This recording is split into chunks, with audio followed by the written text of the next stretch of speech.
Entre tanto, está con nosotros el abogado experto en Derecho Penal, Julio César Espinosa. Señor Espinosa, muy buenos días. Fernando, Rebajatucuentas.com abre puertas donde otras se cierran. Con tasas desde 1.6%, impulsa tus sueños con préstamos con garantía hipotecaria. Empieza este viaje hacia el éxito.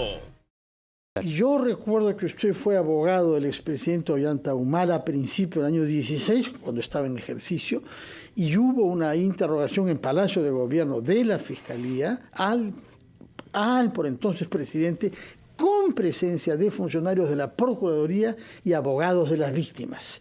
¿Eso es un derecho o se debe prohibir, como aparentemente algunos quieren en este caso? Bueno, a ver, sería un despropósito impedir la participación de los abogados de la Procuraduría o los abogados de las víctimas que ya están constituidas como parte, digamos, por lo menos en esta fase inicial, se han presentado con sus defensas, porque primero que el debate de este tema suscitó la suspensión de la declaración de la presidenta en el mes de marzo.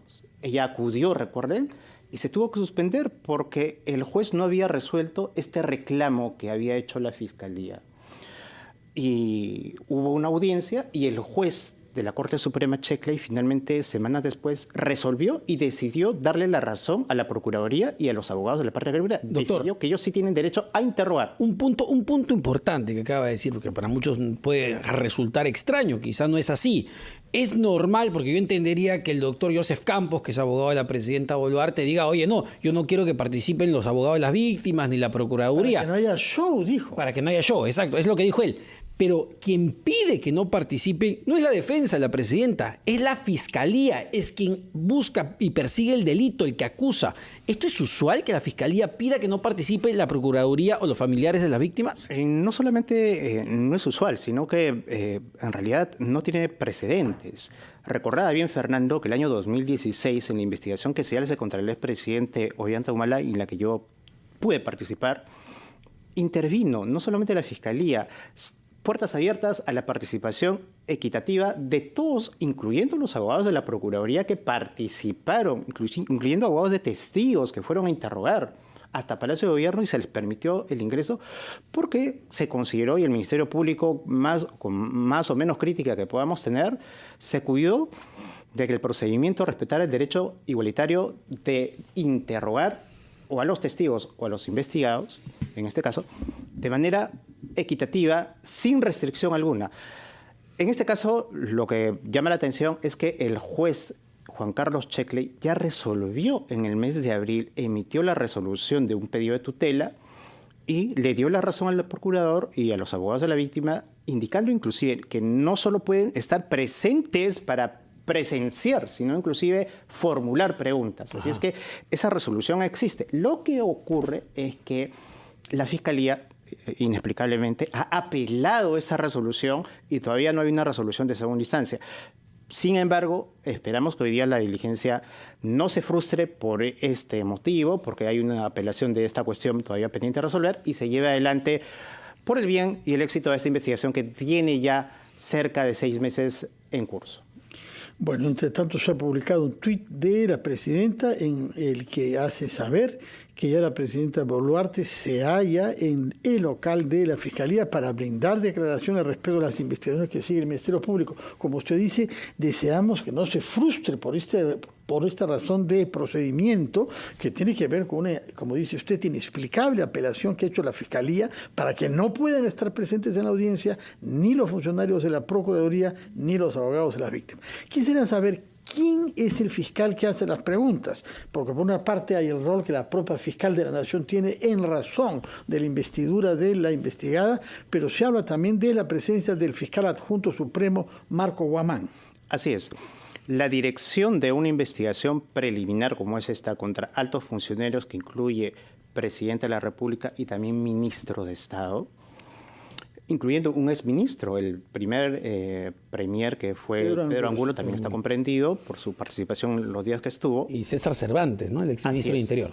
Estas investigaciones por la jerarquía y por mandato constitucional las dirige la fiscal de la Nación, pero por la complejidad del caso la Fiscalía de la Nación tiene un equipo de fiscales adjuntos. Se entiende que este interrogatorio tendría que ser dirigido por la fiscal de la Nación.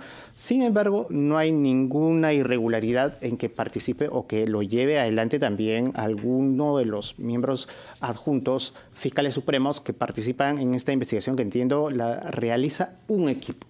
Ahora, sobre este documento, yo le hacía mención al doctor Joseph Campos, el abogado de la presidenta Boluarte, este documento que salió hace un par de semanas en la revista Hildebrand en sus 13, que eran los planes operativos de la policía, que se basaban en un decreto supremo publicado el 14 de diciembre, justamente cuando ya el estallido social se había dado en nuestro país, y que consideraba como, digamos, posible presencia de terroristas de Sendero Luminoso en estas marchas.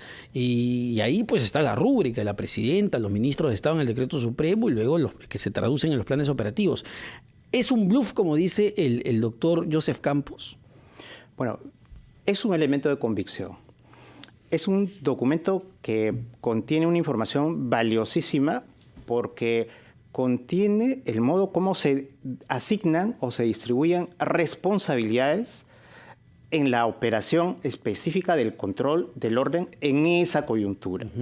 Entonces, la Fiscalía, analizando esa información que es de muchísima valía, tiene que llamar a los funcionarios que elaboraron y aprobaron ese plan operativo para establecer las líneas de investigación, que van por dos lados muy concretos. La investigación que se ha abierto hasta el momento les atribuye responsabilidad por omisión, o sea, haber posiblemente realizado delitos contra la vida, delitos graves, incluyendo genocidio, que es un tema que lo podemos discutir luego, pero imputa omisión, que en el derecho penal significa, para decirlo de manera clara, tú eres responsable por aquello que tenías el deber de hacer, o sea, cuidar, proteger, dar directivas para que no sucedan hechos violentos o afectar a la vida o a la salud o a la propiedad, y no lo hiciste.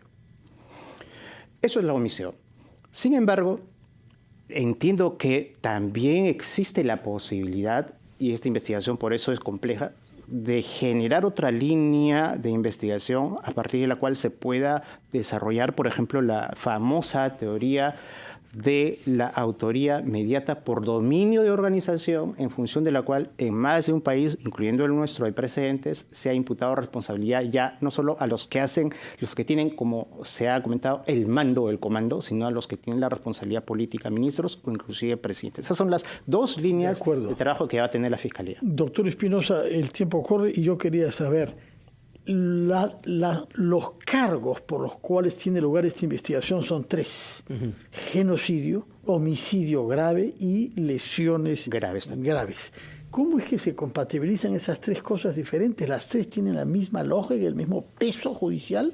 Bueno, son delitos que tienen diferente intensidad y gravedad. Para empezar, diferentes penas. Pero sí, yo tengo que apreciar que la imputación de genocidio es la más discutible, ¿no? Porque el genocidio en realidad es el exterminio de una colectividad, de una nación, por razones étnicas, religiosas, inclusive hasta políticas. Claramente eso no ha sucedido, pero lo que sí va a concurrir en la investigación es el posible homicidio calificado, lesiones graves, y que van a finalmente constituir delitos que vulneran derechos humanos. Esa es la hipótesis que va a tener que desarrollar la Fiscalía, y supongo que en los próximos meses, la investigación culmina en septiembre, probablemente a septiembre ya hayan algunos resultados preliminares. Muchísimas gracias por estas luces, doctor Julio César Espinosa, abogado experto en Derecho Penal. 9:03 de la mañana, Fernando. Vamos rápidamente a escuchar el gran resumen de la hora, pero venimos con más aquí en Ampliación de Noticias.